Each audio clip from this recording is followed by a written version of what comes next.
بسم اللہ الرحمن الرحیم۔ السلام علیکم۔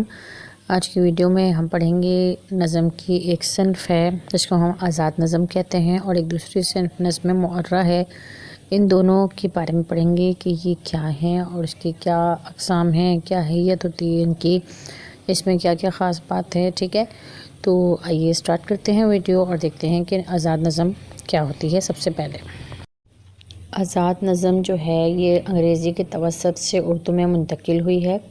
انگریزی میں اسے فری ورس کہا جاتا ہے، اس لحاظ سے انگریزی اصطلاح کا لفظی ترجمہ آزاد نظم کے نام سے اردو میں رائج ہے۔ فری ورس فرانسیسی اصطلاح ورس لبرے کا لفظی ترجمہ ہے۔ فری ورس یا ورس لبرے ایسی نظم ہے جو یکسر وزن سے آزاد ہوتی ہے، یعنی اس میں کوئی وزن، قافیہ، ردیف وغیرہ کا خیال نہیں رکھا جاتا، اور اس میں مختلف بحر جو ہے ان کا امتزاج ہوتا ہے، جیسے کہ نام سے ہی ظاہر ہے کہ آزاد ہے۔ اس میں جو قافیہ، ردیف، تخلص وغیرہ یعنی کہ جو اس طرح کی چیزیں ہوتی ہیں جو کہ کسی نظم میں یا غزل میں ہوتی ہیں، اس سے یہ آزاد ہوتی ہے، فری ہوتی ہے۔ ٹھیک ہے، اسی وجہ سے اس کو جو ہے کیا کہا جاتا ہے، آزاد نظم کہا جاتا ہے۔ اس کی حیت کیا ہوتی ہے؟ یہ باقاعدہ صنف نہیں ہے، بلکہ اس کو شعری حیت کے لحاظ سے اردو میں بہت مقبولیت حاصل ہے۔ یہ دور حاضر کی مرغوب صنف سخن ہے۔ اس میں ایک ہی بحر ہوتی ہے، تاہم بحر کے ارکان کی تعداد کا استعمال شاعر کی مرضی کے اوپر ہوتا ہے۔ شاعر بحر میں لچک پیدا کر لیتا ہے جو جذبہ و خیال کے ساتھ سکڑتی اور پھیلتی رہتی ہے، لیکن ارکان کی تعداد میں فرق ہونے کے باوجود تسلسل، روانی اور ترنم برقرار رہتا ہے۔ اب ہم دیکھتے ہیں کہ آزاد نظم کا ارتقاء کیسے ہوا۔ آزاد نظم لکھنے کی ابتدا جو ہے وہ 1930 میں ہوئی۔ سب سے پہلے فرانسیسی ادب میں اس کا رواج ہوا۔ فرانسیسی سے انگریزی اور انگریزی ادب کے توسط سے ہی اردو میں وارد ہوئی۔ اسماعیل میٹھی نے اس دور میں پہلی آزاد نظم چڑیا کا بچہ لکھا۔ اردو میں آزاد نظم کو 20ویں صدی کی چوتھی دہائی میں بڑی تیزی سے فروغ حاصل ہوا۔ اس کے اولین شاعروں میں تصدق حسین، خالد، نون میم راشد اور میرا جی کے نام سے اہمیت کے حامل ہیں۔ جدید اردو میں اگر دیکھا جائے، جدید دور میں دیکھا جائے تو اردو ادب کے مایہ ناز شاعر فیض احمد ندیم قاسمی، اور یہ مجید امجد، مخدوم محی الدین، اختر الایمان، قیوم نظر اور مختار صدیقی، ساحر لدھیانوی اور کیفی اعظمی نے آزاد نظم لکھ کر کافی مقبولیت جو ہے وہ حاصل کی۔ جو دوسری صنف ہم آج ڈسکس کریں گے وہ ہے نظم معرہ۔ نظم معرہ کیا ہے؟ آئیے اس کو بھی دیکھ لیتے ہیں۔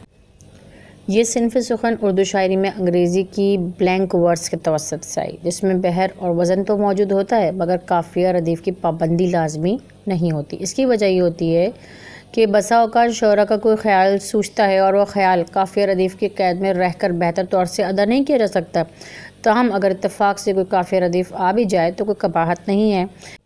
اچھا جی، ایک اور ڈیفینیشن دیکھیں اس کی کہ معرہ نظم ایسی نظم کو کہا جاتا ہے جس میں باقاعدہ وزن اور بحر تو ہوتی ہے لیکن قافیہ ردیف کی پابندی نہیں کی جاتی۔ اچھا جی، اردو میں معرہ نظم کے اولین تجربے جو ہے محمد حسین آزاد، اسماعیل میٹھی اور عبدالحلیم شرر کے ہاں ملتے ہیں۔ ٹھیک ہے، اکثر ناقد عبدالحلیم شرر کو اردو میں نظم معرہ کا موجد قرار دیتے ہیں، لیکن حنیف کیفی نے محمد حسین آزاد کو اولیت دی ہے۔ محمد حسین آزاد کی نظم جغرافیہ طبعی کی پہیلی اور جذب دوری کو وہ اردو کی سب سے پہلی معرہ نظمیں تسلیم کرتے ہیں۔ معرہ نظم کو اردو میں مقبول صنف سخن بنانے میں نظم طباطبائی کا نام نہایت اہم ہے، جس میں ان کی نظم بلینک ورس کی حقیقت کا نام قابل ذکر ہے۔ اکبر الہ آبادی نے بھی 1910 کے قریب معرہ نظمیں لکھیں۔ چونکہ وہ عبدالحلیم شرر سے متاثر تھے، اس لیے ان کی حیت میں طبع آزمائی کی۔ 1930 تک یہ سلسلہ یوں ہی جاری رہا۔ اس زمن میں حسن لطیفی کی معرہ نظم مہتاب زمستان اہم ہے۔ اس کے بعد یوسف ظفر اور اثر لکھنوی کا نام جو ہے وہ آتا ہے۔ اچھا جی، لاسٹ میں تھوڑا سا میں آپ کو یہ وضاحت کرتی چلوں کہ پابند نظم اور آزاد نظم اور معرہ نظم میں فرق کیا ہے۔ پابند نظم جو ہوتی ہے اس میں قافیہ ردیف اور بحر وغیرہ کی پابندی کی جاتی ہے، جیسے مثنوی ہو گیا، مخمس ہو گیا، قطعہ ہو گیا، سونیٹ ہو گیا۔ آزاد نظم جو ہوتی ہے اس میں قافیہ ردیف، بحر وغیرہ کی پابندی نہیں کی جاتی۔ اچھا جی، اس کے علاوہ معرہ نظم جو ہے جس کو ہم بلینک ورس بھی کہتے ہیں، غیر مخفی نظم ہوتی ہے، جس میں قافیہ اور ردیف کی پابندی نہیں ہوتی مگر مصرع ہم وزن ہوتے ہیں۔